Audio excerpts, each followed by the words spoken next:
good morning, brother. Blessings, blessings, yo. How you stay, you know? Everything Sura. good, everything good. You there with Sura? Come on, you Yeah, know? man. What's up, Iotosh? How you doing?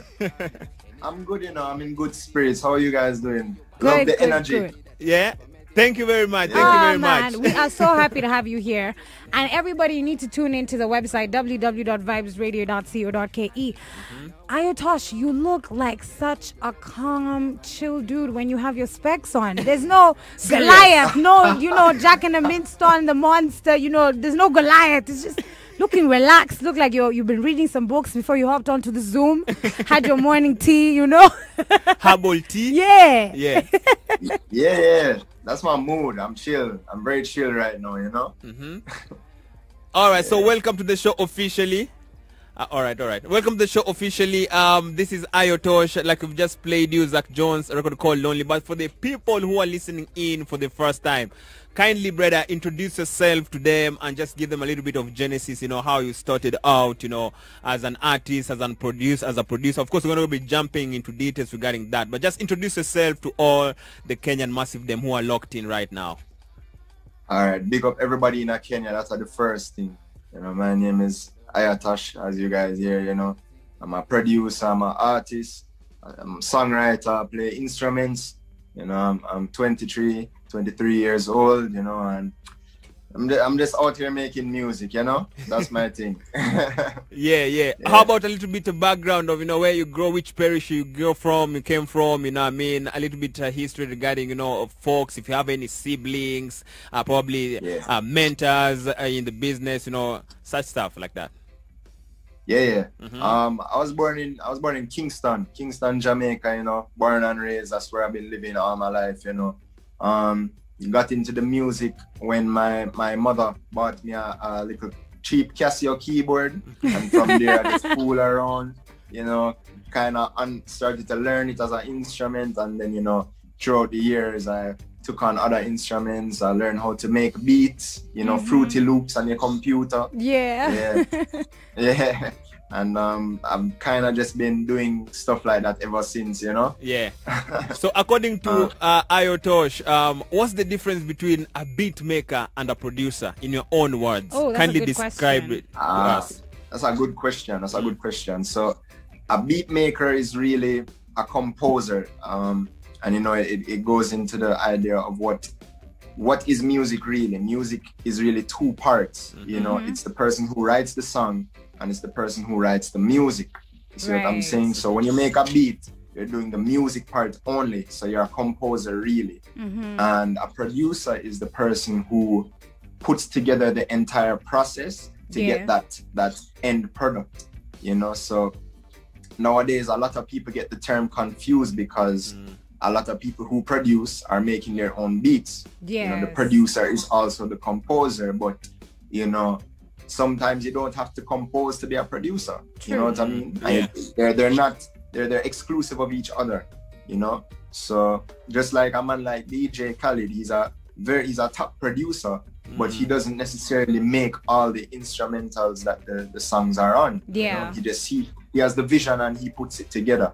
Right. That's a really good example, actually. That's pretty spot on.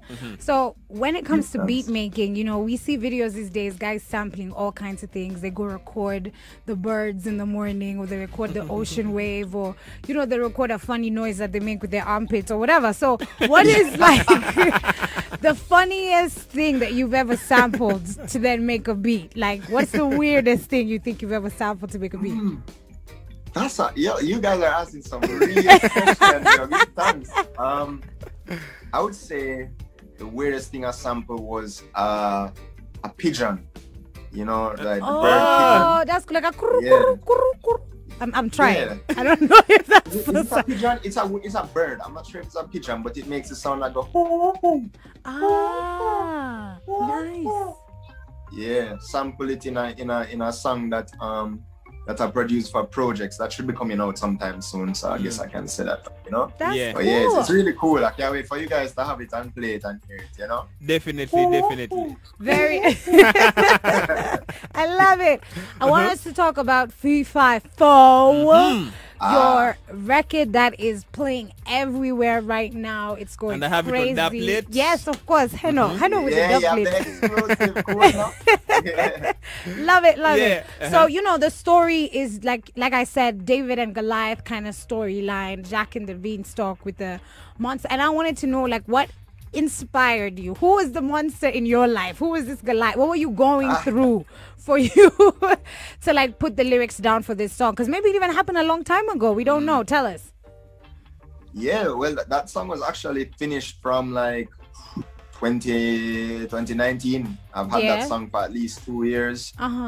It wasn't a specific event or a person or anything that inspired it. I think it was more so just the idea of obstacles, like life obstacles, career obstacles, even personal obstacles, you know. And I kind of see them as the giant in a sense, where when you're a human, when you're just a man or a woman, just a person, some things look greater, like they're bigger than you. You can't take them on. You're going to lose, you know. Yeah. But you know, I think the state I was in at the time, I was feeling that underdog energy, you know. Yeah. Just feeling like once you're confident and you trust in yourself and you train hard or whatever, then you'll be able to overcome anything, and that's really where it comes from, you know. Yeah. So speak to us the transition of Iotosh, the producer, to now Iotosh becoming an artist. Yeah, it's weird to even call it a transition for me, you know, because I've kind of been both for a little while now, you know. Like maybe I've already gone through that transition, you know, but it's more so just making people aware of what I can do, you know, because most people know me for my productions, which is dope. I'm glad that people rate my productions, but now I'm also, you know, with Fee-5-4, I'm showing people that, hey, I can make the beats, but I can also make a good song too, you know. And hopefully you guys like it, you know. Yeah, man. Yeah. For real. We are loving this record. Thank you so much for it. It is incredible.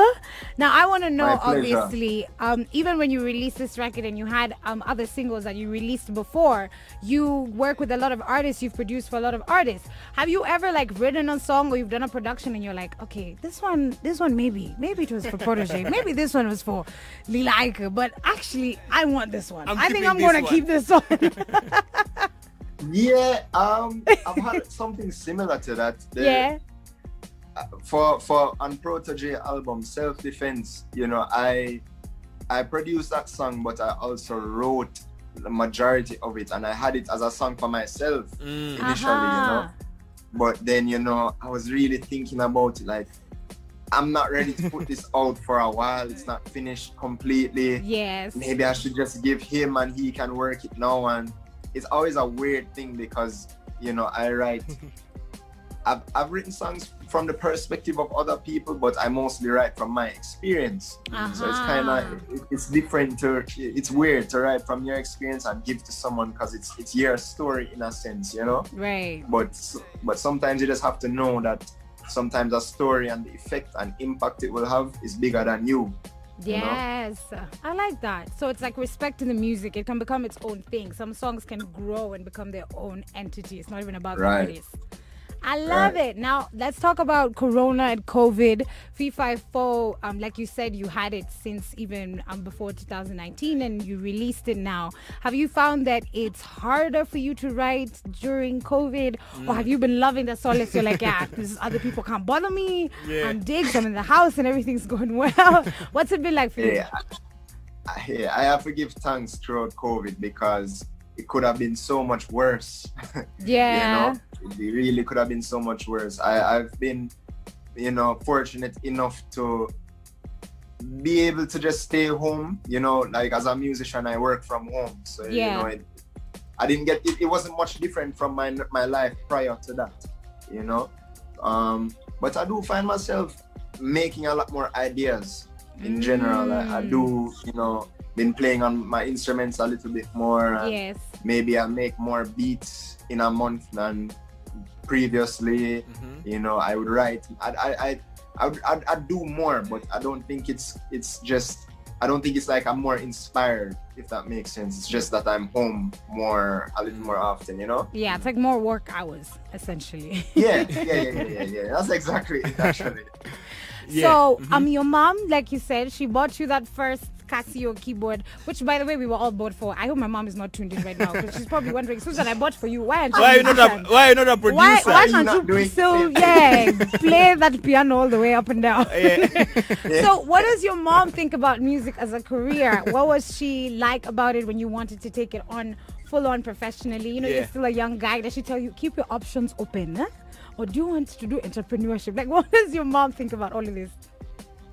Yeah, I mean, she's very proud of me right now, and I just, she was very supportive, you know, because I was in my second to last year of high school, you know, so that would have been lower sixth form, which is like grade 12. 12, grade 12, you know, and that's the age where you start to realize, okay, I'm going to need to go to university, or I'm going to need to get a job, and you know, the economy out here is weird, you know, like even if you're qualified for certain jobs, you have to go to an underpaying job because they can't afford your skill set and stuff. And and I was just thinking about all of those things, and I'm just like, I don't think I want to spend my time or my life just trying to survive. I'd rather, you know, do things that inspire me and make me happy. You know, and you know, I have to give thanks that even though things weren't the best at that time, you know, my mom was willing to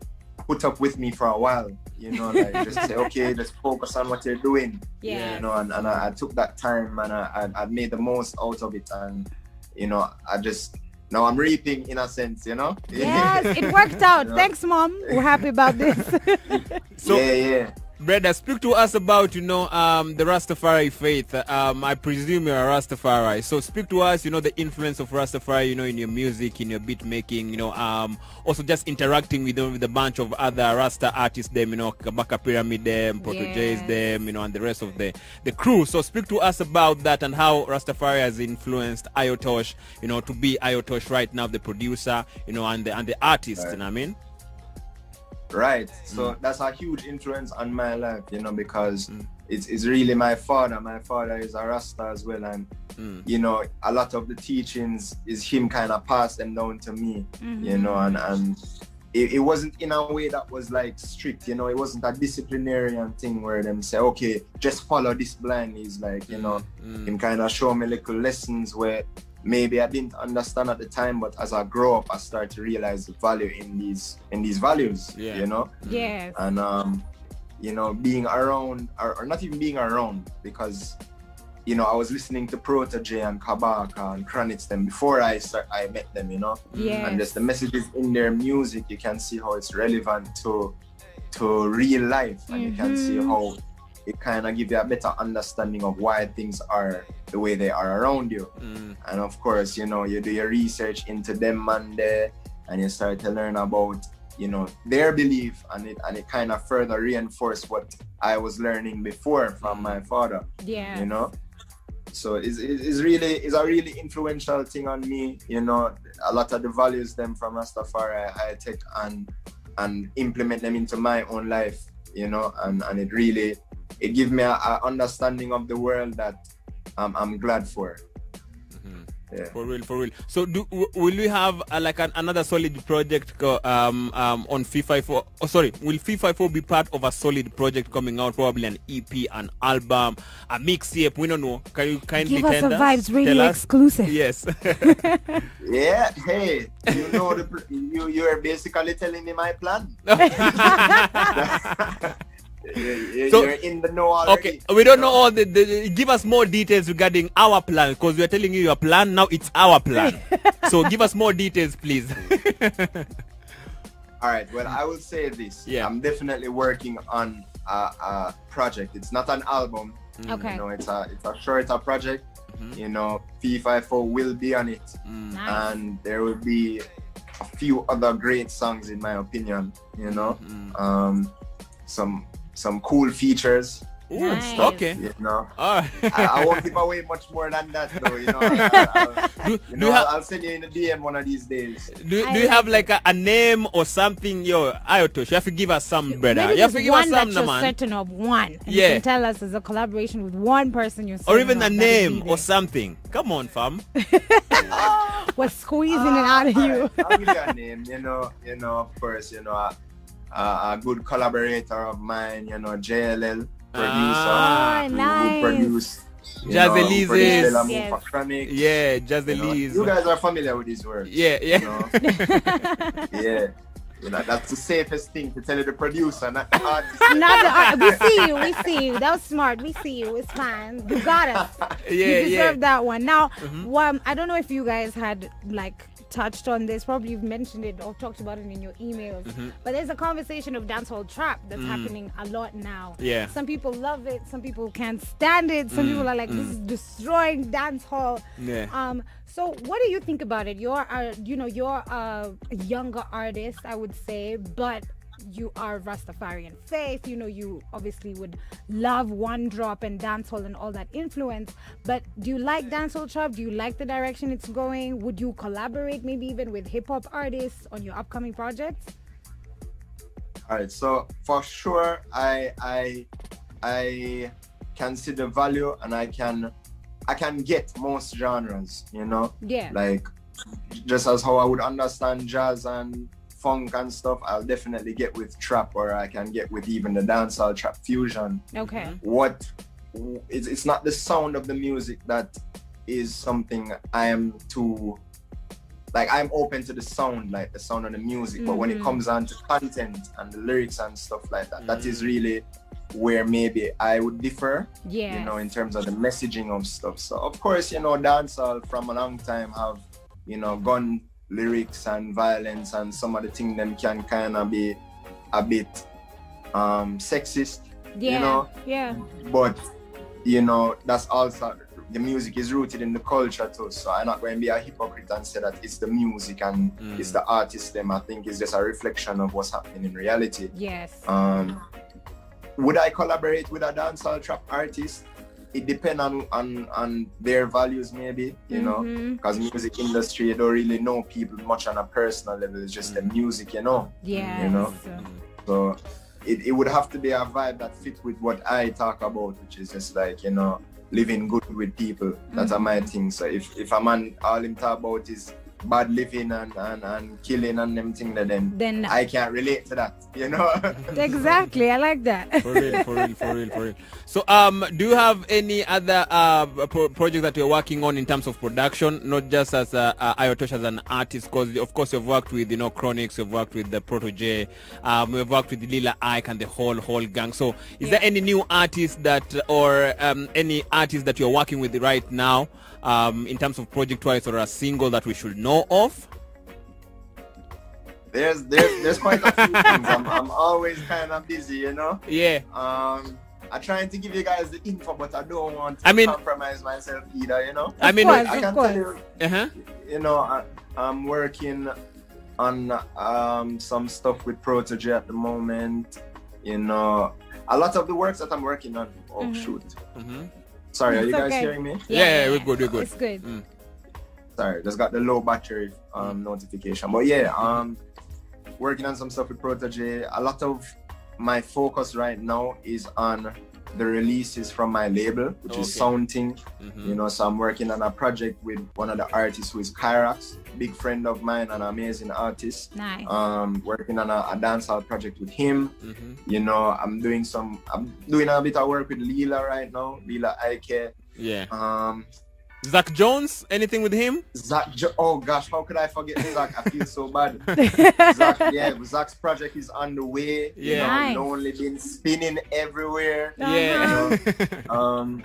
There's you know, who else? There's a good amount of people I'm working with, you know. I have a song with Black Hero. Well, that's as an artist. Bad. Yeah. A bit early. But We got a name, guys. We got a name. We got a name, finally. yeah.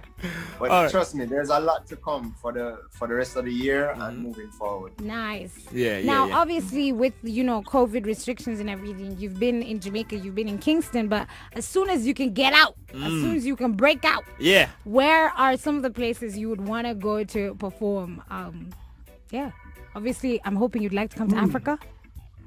Of course. What do you mean? Of course. Yeah. I want to come to Kenya. I really want to see Ethiopia at least once in my lifetime. Yes.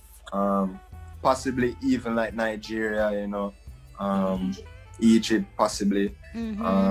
But I'd love to just visit the continent one day, hopefully soon. But some other places I'd check out, I was actually in LA a few weeks ago, and I like the vibe there too. Nice. It's similar to the weather here in Kenya, so you'll be A-okay. Yeah. Yeah, man. I need some of that because LA have some cool breeze right now. Jamaica hot. But I'd also want to go to the UK. Just check out London. Yeah. Just these places, these hubs of music. You know what I mean? Yeah. Yeah. Toronto, etc. 100%. Interesting.